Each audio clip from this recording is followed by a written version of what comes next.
Bienvenue sur Africa 24 dans cette nouvelle édition du 12-15. Voici les titres de l'actualité. Hausse des recettes fiscales au Burkina Faso. Entre 2015 et 2018, elles se sont établies à 689,19 milliards de francs CFA, soit un taux de progression de 64,84%.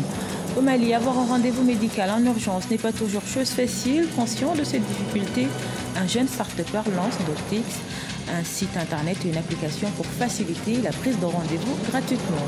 Et puis vers une redynamisation du volleyball en Afrique de l'Ouest, réunis en Assemblée générale à Abidjan, les 8 pays de la zone 3 visent une qualification pour les Jeux africains en 2019 et les Jeux olympiques de 2020. Mais tout d'abord, en Afrique du Sud, réuni ce lundi, le parti au pouvoir n'a pas pu se mettre d'accord sur l'avenir du chef de l'État. Ce mercredi, le Congrès national africain se réunira de nouveau pour prendre une décision définitive sur le départ ou non du président Jacob Zuma. Ce sera à la veille du grand discours à la nation que le chef de l'État doit prononcer devant le Parlement. Vers un nouveau dialogue entre le Maroc et le Sahara occidental, le Front Polisario qui lutte pour l'indépendance du Sahara occidental se dit prêt à discuter avec les autorités du royaume chérifien. Il s'agit d'une nouvelle phase de discussion destinée à préparer de nouvelles négociations directes entre les deux parties pour un accord de paix. Ancienne colonie espagnole, le Sahara occidental est passé en 1975 en grande partie sous contrôle du Maroc. La Direction générale des impôts burkinabé a affiché de bonnes performances entre 2015 et 2018. Les recettes fiscales et non fiscales se sont établies à plus de 1700 milliards de francs CFA. Cela grâce notamment à l'opérationnalisation du système de liaison virtuelle pour les opérations d'importation et d'exportation. Wendiam Valentin Compaoré et Siam Le Victoria Selchi. Les recettes fiscales en hausse au Burkina Faso depuis ces 3 dernières années. En 2015, par exemple, sur une prévision de recettes courantes de 1062,85 milliards de francs CFA, le Burkina Faso a mobilisé 1051,93 milliards de francs CFA.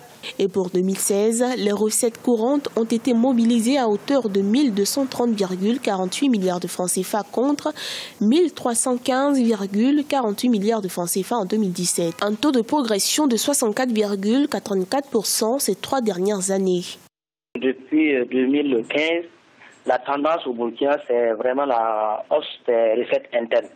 Donc en 4 ans, on a eu quand même une augmentation de près de 690 milliards de francs, et avec une tendance annuelle qui tend vers les 100 milliards.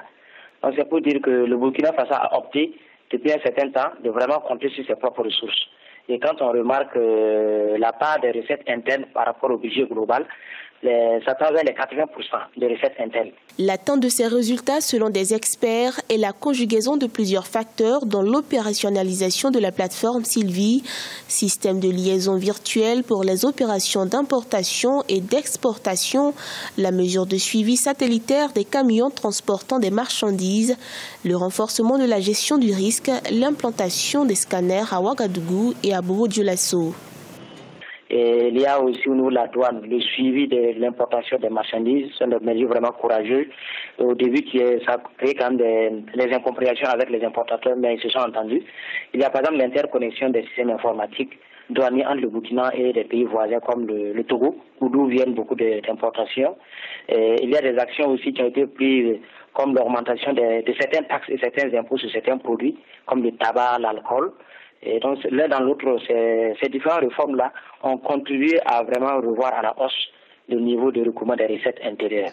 Pour l'année 2018, on annonce des recettes courantes de l'ordre de 1760,77 milliards de francs CFA, dont 918 milliards de francs CFA pour la Direction générale des impôts et 694 milliards de francs CFA pour la Direction générale des douanes. Et selon le budget 2018, les prévisions de recettes propres ont connu une hausse de plus de 30% par rapport à 2017. Réduire les délais d'attente chez les médecins et permettre à ces derniers à mieux gérer leur planning, tel est l'objectif de Docfix, plateforme numérique malienne spécialisée dans la prise de rendez-vous médicaux. En un clic, grâce à son smartphone ou ordinateur, le patient se connecte et consulte la liste des médecins partenaires. Reportage de notre correspondant Mokhtar Bari. Au Mali, 34,3% de la population ont recours à l'automédication. Plusieurs raisons, dont le difficile accès aux structures de santé, sont à l'origine de cet état de fait, selon les acteurs de la santé. Pour y remédier, Tidiane Tchernobal, un jeune Malien, lance Doctis, une start-up de prise de rendez-vous. Doctis, c'est aujourd'hui une application et une plateforme permettant aux patients de choisir eux-mêmes leur médecin. L'objectif de Tidiane Bal, faciliter la rencontre entre patients et médecins via l'Internet. Nous opérons une plateforme de prise de rendez-vous médical du nom de Doctis qui permet de connecter les patients aux médecins. En fait, ça permet aux patients de prendre rendez-vous chez les médecins, ce qui lui économise non seulement du temps, mais aussi de l'argent. Lancé en 2016, Doctis est cité parmi les 5 initiatives numériques au service de la santé en Afrique. Au Mali, plusieurs établissements de santé sont partenaires de cette start-up.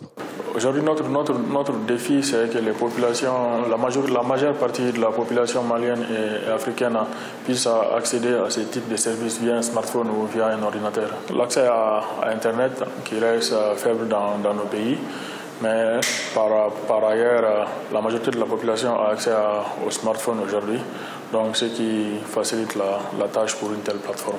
Mise en service en 2016 et lancée officiellement en février 2017, cette offre de service a rencontré un certain succès auprès de la profession médicale. La plateforme compte déjà 30 cliniques partenaires et une soixantaine de médecins déjà inscrits. La journée mondiale contre les mutilations sexuelles est célébrée ce mardi 6 février, initiée par les Nations Unies.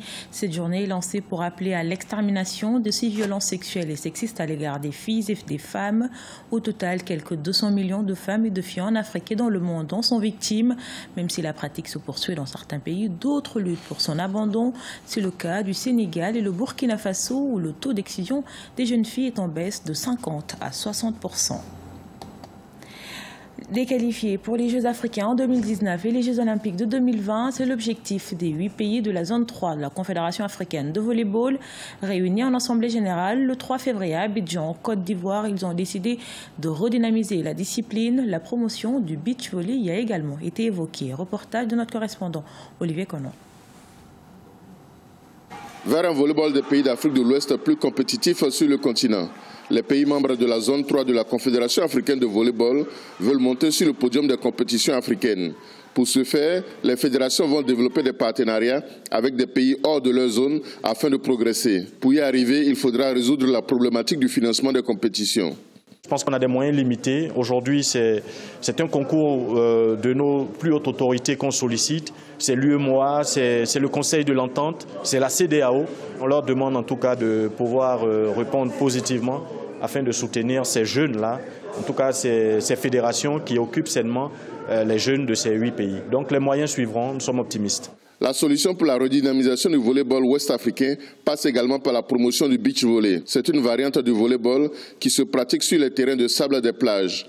Le beach volley a le potentiel pour séduire le grand public et ramener des trophées en Afrique de l'Ouest. Beach volleyball is very, very strong in West Africa. Le beach volley est très fort en Afrique de l'Ouest. Cela est incontestable et nous en sommes très fiers. Nous dominons l'Afrique actuellement en beach volley. Le volleyball classique est en train de renaître de ses cendres, mais le beach volley tente de le supplanter. Tout est une question de développement de masse. Le challenge de la zone 3, c'est d'amener tous les 8 pays membres à participer aux compétitions afin d'avoir des qualifiés pour les Jeux africains en 2019 et les Jeux olympiques en 2020. Ce journal a été réalisé par l'ensemble de la rédaction. Merci pour votre fidélité. Dans un instant, une nouvelle édition de l'actualité sur Africa 24.